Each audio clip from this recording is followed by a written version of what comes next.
guys, welcome back. So this actually might be a video more for resellers and shippers, but I think it's really important for anybody who is having to ship something like maybe you're shipping a gift.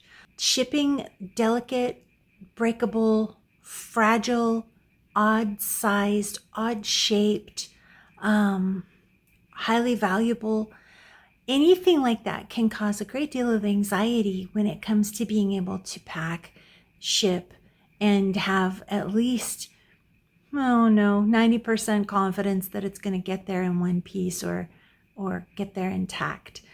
So I wanted to create a video for you where I show you how I ship something that is very fragile and valuable. I have a set of, it's a service for 6 set of fine china. And I thought there's no better object to use to show how to wrap and to ship something. I know when the first time I shipped something big and fragile, there was so much anxiety. I didn't know how to make sure it got there. I insured it like crazy. And I used like 18 different things to try to pack the box. And I've learned now over the last couple of years of having a successful Etsy store that sells vintage items, I have learned some packing tips and tricks that I'm going to share with you. And the other thing is you cannot prepare for every contingency. You cannot say, I guarantee that this is going to get there in one piece, undamaged. You can try your best, and you can try to make a box that will withstand being roughly handled, because tip number 1, you know what's in the box.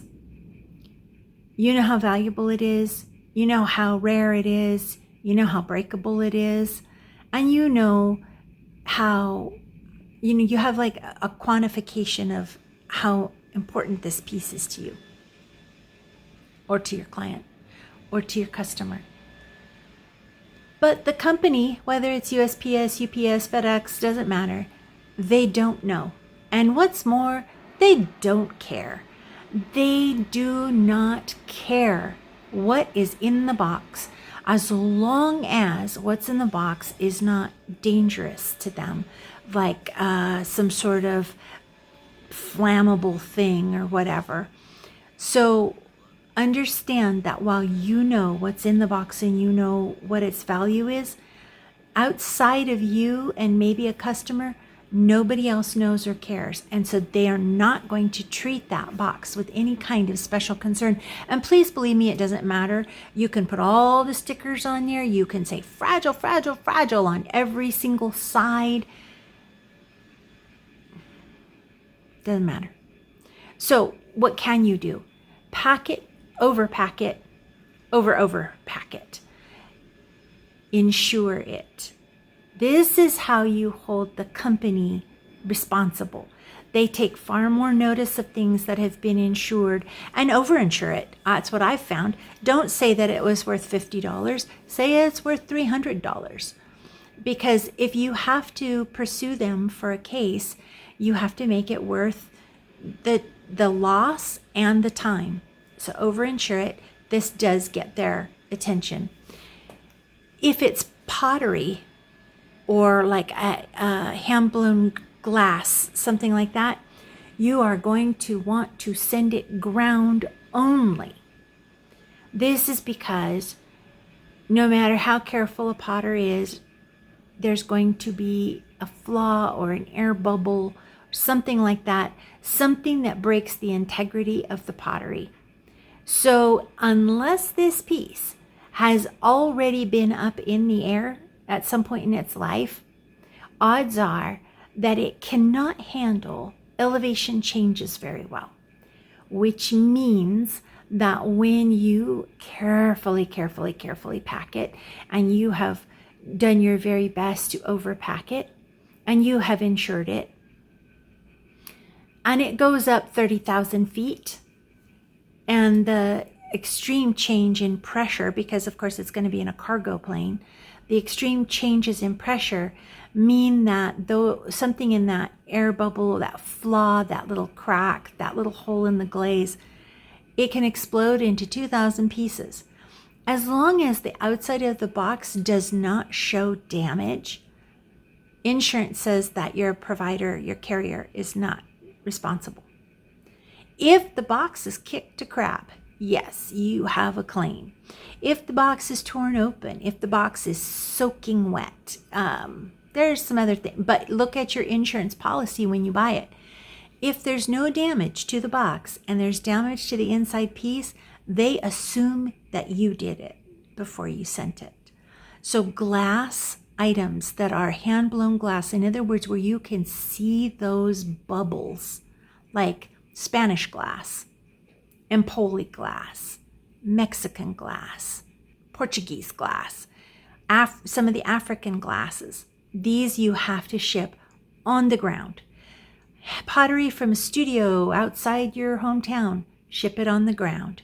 Do not put that up in the air. If the glaze is old and it's beginning to craze, ship it on the ground. Changes in atmospheric pressure will make that piece explode, pop. Old pieces, ship it on the ground. I'm going to show you today how to pack. I'm going to pack this set of china. I'm going to set the camera so you can see what I'm doing. I'll explain a bit here what I'm doing and why. But this video is for people who have something to pack and it's a little bit an anxiety-ridden venture. I'm going to help you with the anxiety. This is experience talking. All right, I'm going to set up and I'm going to show you step by step. First of all, using an egg crate. This fits in the bottom of the box really well.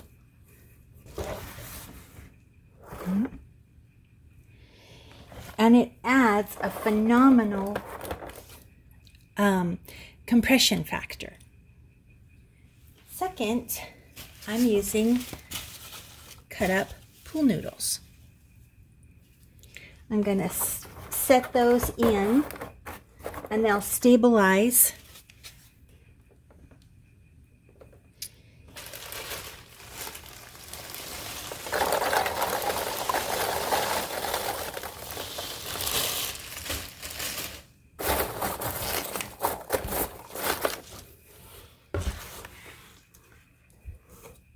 Peanuts for more stabilization. So we're starting with the dinner plates. They're good size, they're high quality, and they are very heavy. So first off, I like to start with tissue paper. That helps protect, not necessarily is going to keep it from getting broken or anything, but it does help protect the porcelain from picking up any stains from, let's say, bubble wrap or newspaper or anything like that.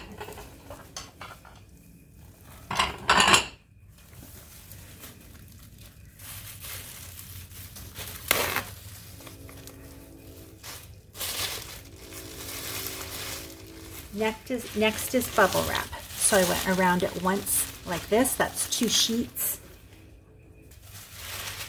So I have wrapped around once that way. Now I'm going to go around it this way.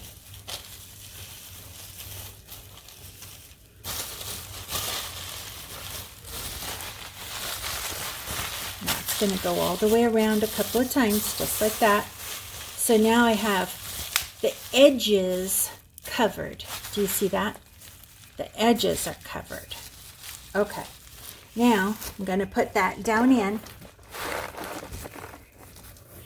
And you'll notice that I'm using these blue apron boxes, and I'm just using the Mylar bag that's in here. So what you're going to see here is that the plate comes almost to the edge of the box. This is a big deal. You want to have 1 inch, and I do have this nice thick bubble wrap with Mylar in between those pieces, but that makes me nervous. So I think that once I get these wrapped, I will stand them in this direction. This way I can add a little bit of padding between them.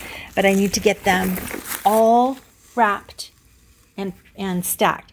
Now in between each of those plates, I'm going to add this piece of very thin cardboard, like so. All this does is creates yet another barrier between the two pieces hitting together. It kind of creates what I like to call chip control, because it acts like a buffer zone, even better than bubble wrap.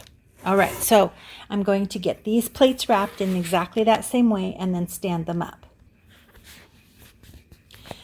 Okay, so I have all of the dinner plates packed and in place. Each has a small piece of cardboard between them just for added.